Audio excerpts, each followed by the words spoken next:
Well, I'm not going to say I told you so. I'm not going to say you were wrong, I was right. Not really into that. I will say this, though. For those of you who've watched me, who've listened to me all year, you've known exactly where I've stood on this situation. I've never waffled. I've never pandered. I've never gone back and forth. I've been consistent. I've been honest. Always. Honesty is my policy. It should have been the Bears' policy. Had it been, they wouldn't be in this situation. They should have honestly seen that Nick Foles, a stopgap backup quarterback, who's already achieved all he could have in the NFL, they should have seen that a guy like that could not outperform Mitch Trubisky. Trubisky, to this day, is fighting for his career, is fighting for a contract. Nick Foles has absolutely nothing to fight for. Nothing. No motivation. He's won a Super Bowl. He's won the Super Bowl MVP. He's a backup. What more could he ask for? He has money. Could have retired. Been fine. Mitch is the one who's been in trouble. But no one acknowledged it. No one talked about it. No one said he has more motivation to do well. And now we're seeing just how well Mitch could do under pressure and just how good of a quarterback he truly is. I don't want to hear about the defense. I don't want to hear about, oh, he's faced the Texans and the Vikings. Doesn't matter. And to prove my point, I'm going to read you this tweet, okay? It's from Kevin Fishbane of The Athletic, friend of the program. He's been on before. Quote, "It's fine to point out opposing defenses to help put things in context, but here's some more context. The Bears just pulled off something for the first time in 7 years, 3 consecutive 30-plus point games, and in 3 weeks matched their 30-plus point games from 2014 to 2017 combined. Is it still just a defense issue? Oh, sorry, I'm wrong. Right, because they faced the Texans and the Vikings. Right. Just a scheduling thing. Had Nick Foles played, the Bears would have had the same results, right? Let's see. Week 10. The Bears lost to Minnesota, 19-13. What did Nick Foles do in that game? Let's take a look. 15 of 26, 106 total passing yards, no touchdowns, 1 pick, passer rating of 51.1. What did Mitch do on Sunday? 15 of 21, 202 yards, 1 touchdown, 1 pick, 98 passer rating. But no, please tell me how Nick Foles is a much better option. I said this last week. People are commenting, telling me that Nick Foles gives the Bears the best chance to win the division back during week 3. You've got to be kidding me. You could sit here and cherry pick the defenses and who they faced. It doesn't matter. Mitch has performed. And to prove it, Nick Foles faced Minnesota already. He did 10 times worse. Much worse. Had Trubisky started that game, the Bears would have won. You could try. You could try and tear down Trubisky. It isn't going to work. This guy is going to leave at the end of the year. There will be suitors. Contrary to public opinion, there will be suitors. He will go somewhere. He will succeed. And Bears fans are going to wonder, why did we treat him so badly? Why did we give up on him mid-season? Why did we constantly criticize him?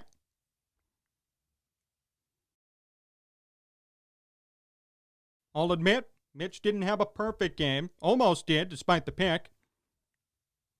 And I know when I go on Twitter after this video all week, 10,000 film experts are going to break down the pick saying this is why Mitch is bad. All week. This is why he's not a starting quarterback. One read Mitch. You know what? Enough of it. Enough. 3 weeks in a row, he's had minimal mistakes. Minimal. Last week, perfect. This past weekend, one pick. And I put this on Twitter. I don't know if you saw it, at Jon Z Sports. When Mitch threw the pick, I have the tweet. Someone said, this erases all the good he's done in the game. All of it. Because of one pick. The Bears defense turns around. They stop Minnesota. Bears get the ball back. They win. Where is that tweet now? How true is that now? The narrative keeps shifting, and it's just so sickening to watch.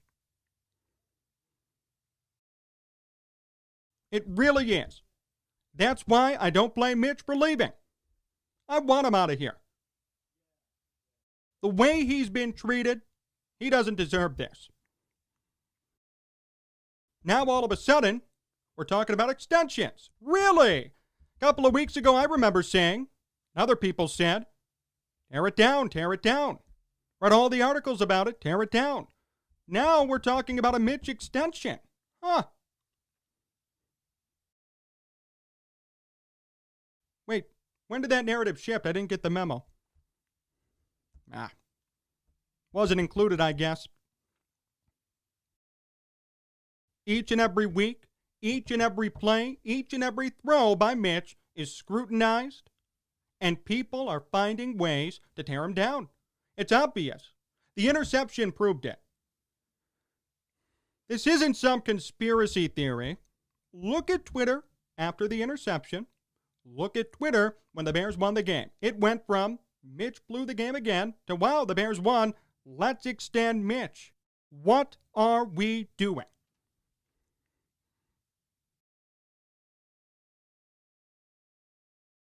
When Nick Foles played, there was no scrutiny, no criticism. No one said a word. Except for this is the right move, of course.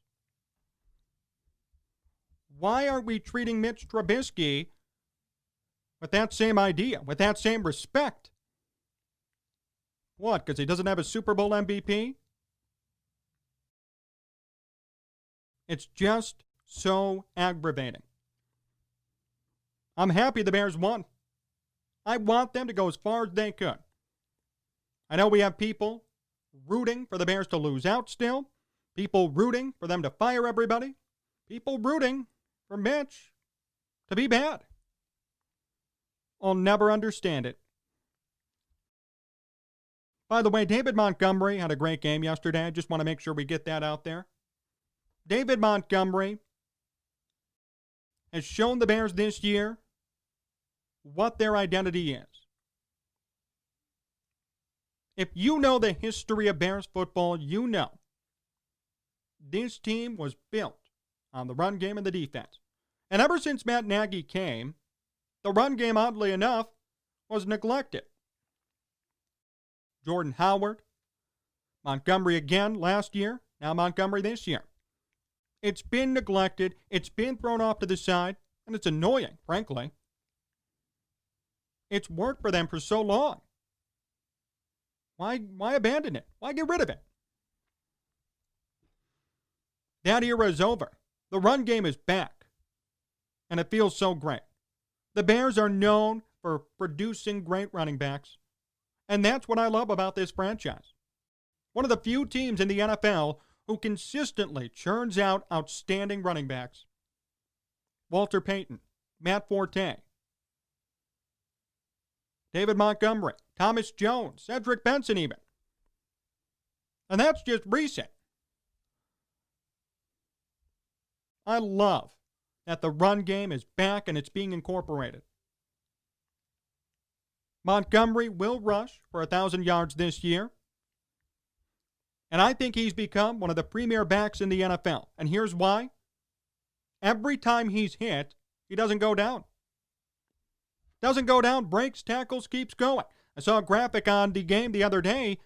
One of 4 running backs in the NFL with 700-plus rushing yards and 300-plus receiving yards. That's elite.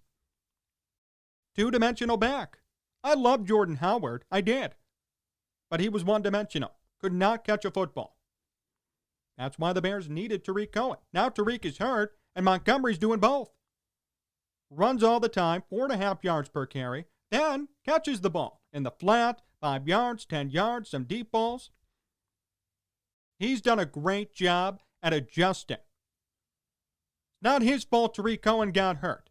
Mid-season, David Montgomery had to completely reimagine his game. And he's proven to be up to the task. That, to me, is elite. That's valiant, too. It's hard to tell somebody, hey, what you knew about the run game, throw it all out mid-season. But he did it. And he's done great, frankly. How's this for a stat? Mark Potash. The Bears had 6 rushes of 10-plus yards in 8 games with Nick Foles at quarterback. They now have 27 in 7 games with Mitch Trubisky after back-to-back runs of 11 and 14 yards by David Montgomery yesterday.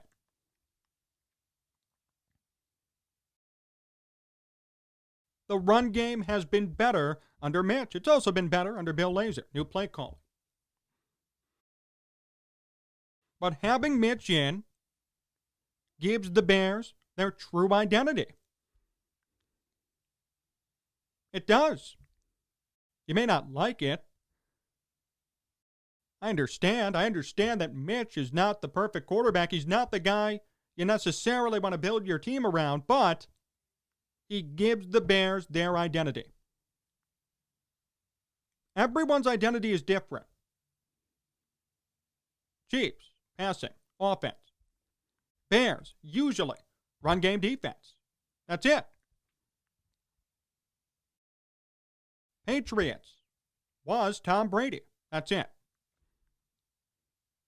Every team has an identity. You may not agree with it, but if it wins the team games, you should accept it. The Bears should have accepted it back in week 3 and moving forward by never bringing in Nick Foles. This is an identity. This is who they are. And unfortunately, they didn't listen. Now at least they're still in the playoff hunt.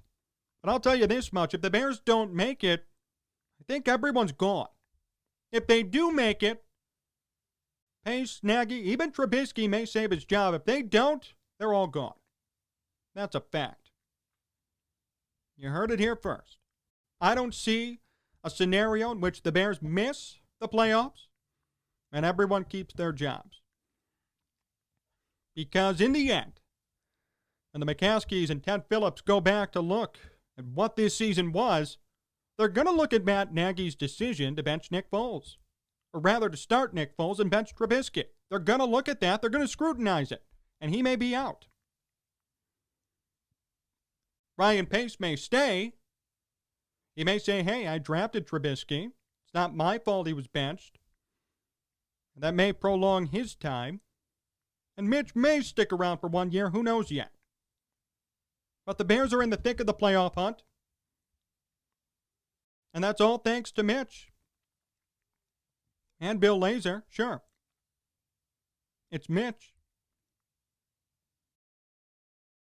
As I said yesterday on Twitter, you still have time to apologize. You still have time to say, I was wrong. Mitch has done a good job for them. You have time to do it.